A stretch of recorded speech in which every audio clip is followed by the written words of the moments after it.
एक लड़का जो करीब 23 साल की उम्र का था, चपरासी की नौकरी के लिए एक बड़ी कंपनी में इंटरव्यू देने गया।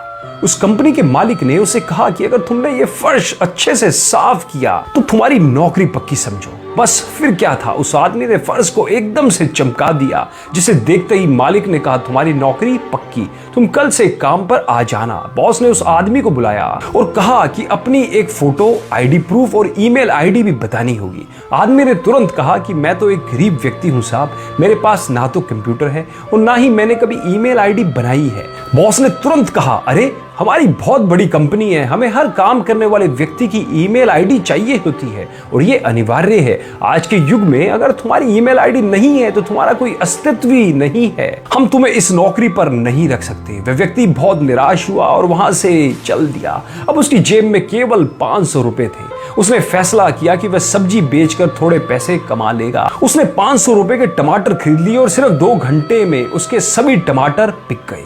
उसने फिर से 500 रुपए के टमाटर खरीदे और वो फिर बिक गए। इस तरह उसने दिन में 3 बार 500 रुपए के टमाटर खरीदे और बेच डाले। दिन के अंत में उसे काफी मुनाफा हो गया। घर आकर उस व्यक्ति ने सोचा कि अगर मैं इसी तरह सब्जी बेचता रहूं तो काफी मुनाफा कमा लूंगा। उसने 6 महीने तक यही काम किया। काफी रुपए इकट्ठे हो गए तो उसने सब्जी की एक रेहड़ी खरीद ली। अब उसका काम बहुत अच्छा चलने लगा था।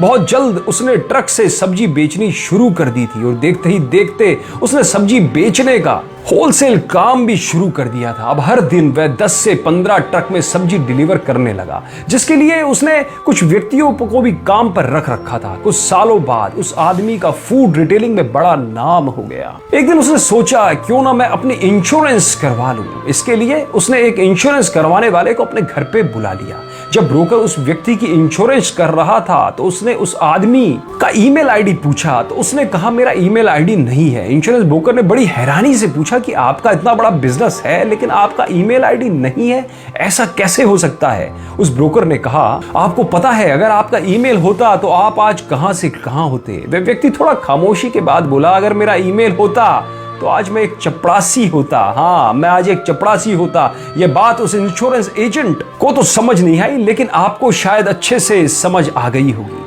अगर आज आपके साथ कुछ अच्छा नहीं हो रहा है तो निराश मत होइए। जिंदगी में आगे चलकर कई नए रास्ते खुलेंगे, कई मौके मिलेंगे। इसलिए हमेशा कोशिश करते रहिए और मात्र एक हार के बाद धैर्य मत खोइए। क्या पता कामयाबी शायद आपकी अगली कोशिश की प्रतीक्षा कर रही हो। दोस्तों, उम्मीद करता हूं इस कहानी ने भी आपके दिल को जरूर छुआ होगा और यह कहानी आपको अपनी जिंदगी में सफल अवश्य बनाएगी।